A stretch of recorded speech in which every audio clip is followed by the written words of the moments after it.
Okay, mga baby loves ko, hello, hello, kumusta kayo lahat dyan? Tagal natin hindi nakapag-upload, tagal din natin hindi nakapag-vlog.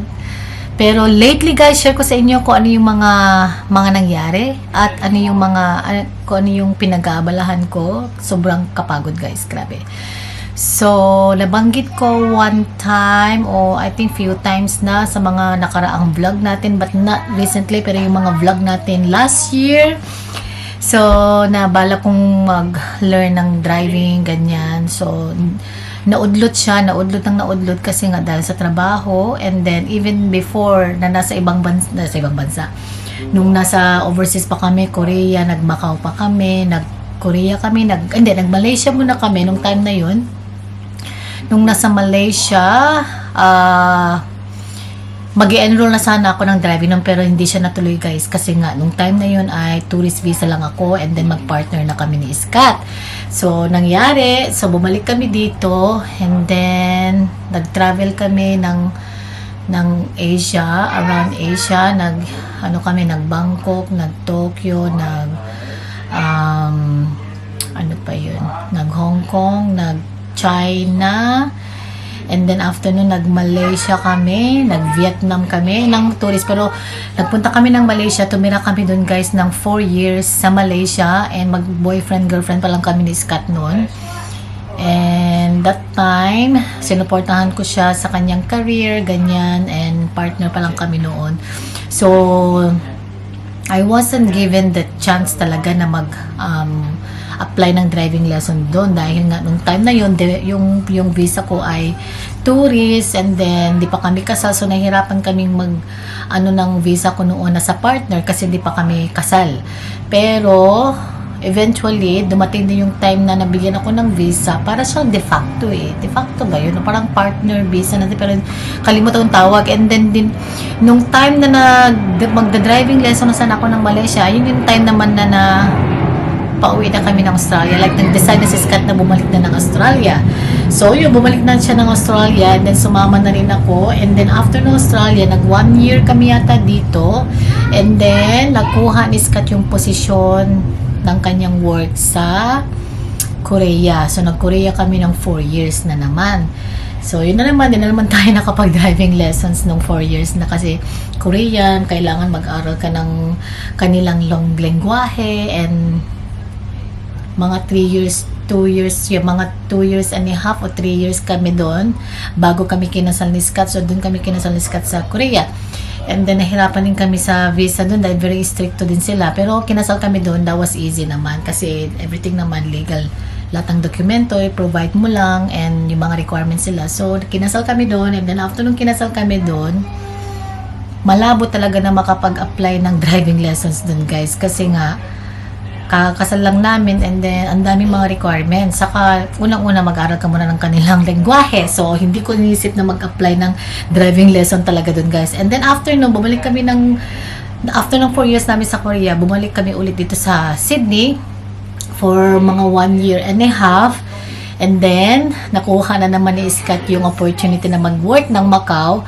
as na yung the same position niya doon sa Korea. Sa Korea kasi siya doon, chief, si Daddy Scott. And then nung bumalik na kami dito, bumalik siya sa work niya dati dito na the same position ngayon. And then nag-decide siya punta ng Macau guys dahil gustong-gusto ni Scott talaga ang Asia. Hindi ko siya maikakaila kasi kitang-kita naman na gustong-gusto talaga niya sa Asia. Gusto niya ng mga food, ng mga Indian food, ng mga Chinese food, ng mga Asian food. Gustong-gusto ni Scott. Saka yung lifestyle ba na very Asia talaga.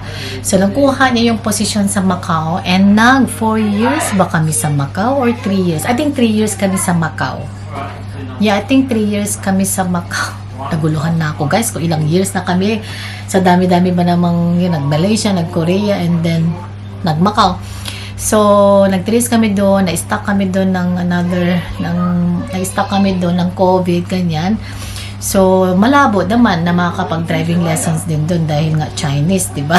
So, wala talaga guys ba? Malabo. So, marami naudlot yung ating mga gustong gagawin. Para tayo nagpagupit ng buhok. naudlot yung mga gusto natin gagawin sa ating sarili.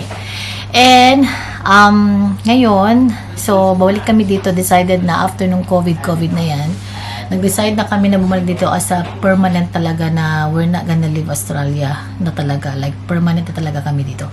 So after noon na, and then we were so fortunate na I got the job, tapos si Scott naman nakuha niya yung dati niyang posisyon, very happy talaga. And then yun na guys, na kapag recently lang talaga itong mga baby ko, mga first week ng February, 2nd and 3rd ng February, ay every night ako nagre-review talaga ng kumuha ng driver license ng ELS, diba? So, yung ELS nakuha natin eventually guys, nag-take tayo ng exam for the very first time. And then, yung kanilang rules guys, 45 questions, and you are allowed, the first 15, you are allowed to have 2 wrong. And the second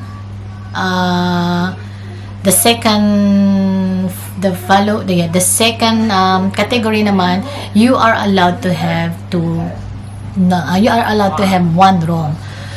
So, ang nangyari guys, okay, sa pagkuha ng ELS dito, kailangan ng requirements, yung kung ano yung standard ng visa, kung ano yung visa mo, kailangan ng passport mo. So, has to be you are citizen or you are permanent resident. No, yun ang alam ko guys. So far, so kailangan permanent resident ka and you are also a citizen. So, I provided everything what they need. Tapos, nagbayad ako ng $52. And yung first take ko guys, grabe. Yung first 15, dire-diretso tama lahat. Tapos, yung second category na siya ng the following 30 question, 2 yung wrong natin. So, naiyak ako guys kasi $52 ba naman. I was so confident. I was so close talaga na may ipapasa ko. Kasi confident ako guys. Sabi ko may ipapasa ko to kasi alam ko pretty much yung online same daw sa actual. So, sabi ko confident ako kasi lahat ng practice ko ng every night, review sa phone natin is the New South Wales Service app. Every night talaga nagre-review tayo ng 3 weeks. Tama lahat. As in, may mga screenshot pa ako guys. I will try my best to include here yung mga screenshot ko na ipapasa ko talaga siya. So, confident na ako. And then yun, nagkamali tayo guys. Grabe. Dalawang wrong. Nakakainis. Hindi tayo nakalusot sa isang wrong. And halos lahat, diba? Sobrang mahal. Parang $52 like nasa 2,000 something yung convert.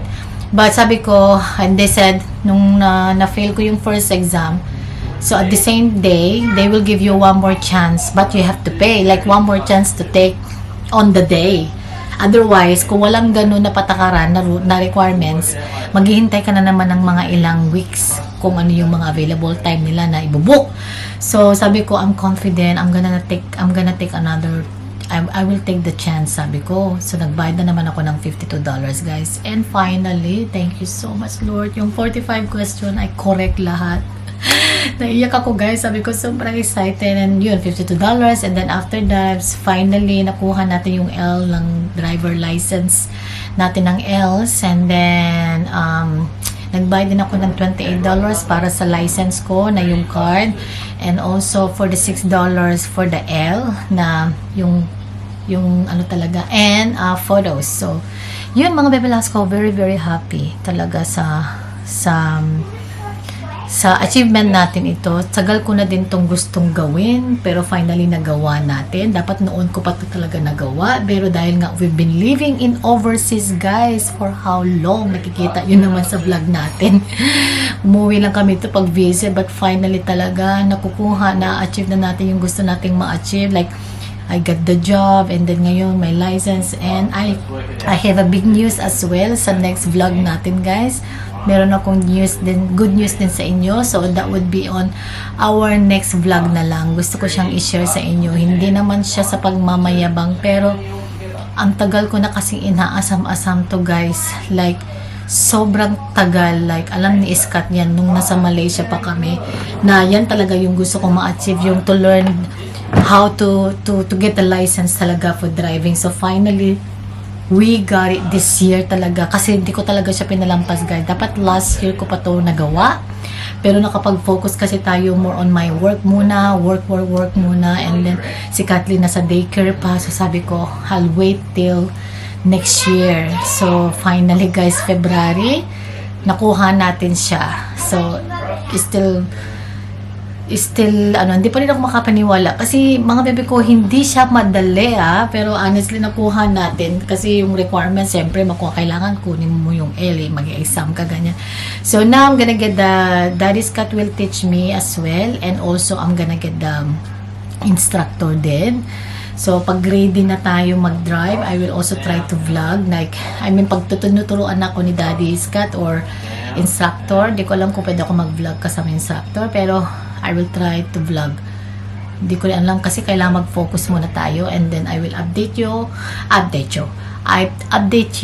mga bebe ko sa mga masusunod na mga magaganap. So, ayun, sobrang happy lang talaga kasi at sobrang salamat sa family ko, kila mom and dad, sa family ko sa Pilipinas, si Daddy's Cat, sa kanilang suporta sa akin sa gusto kong gawin na to, guys, and sa pag-push din na and then very confident sila na no, you can, kasi yung iba nga pag nagkumuha sila ng L, guys, mga pang-5 take na nila nakuha o mga pang-4 o pang-3, but finally second time on the same day, first time, and nakuha natin siya. Thank you so much, Lord, talaga sa blessing.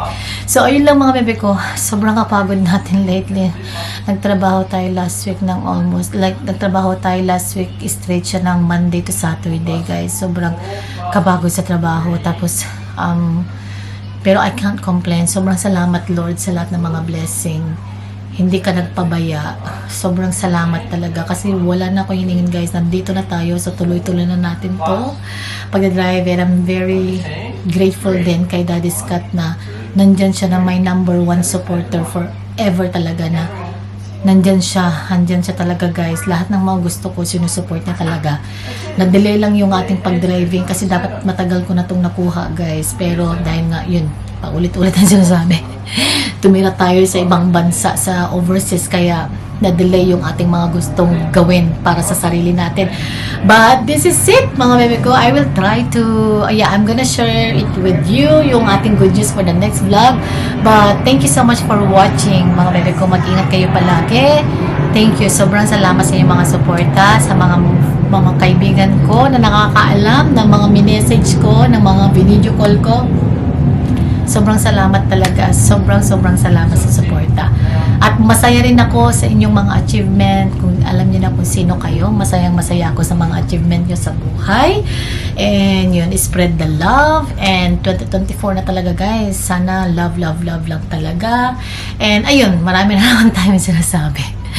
Okay, magpapaalam na ako, and I will see you in our next vlog. Bye!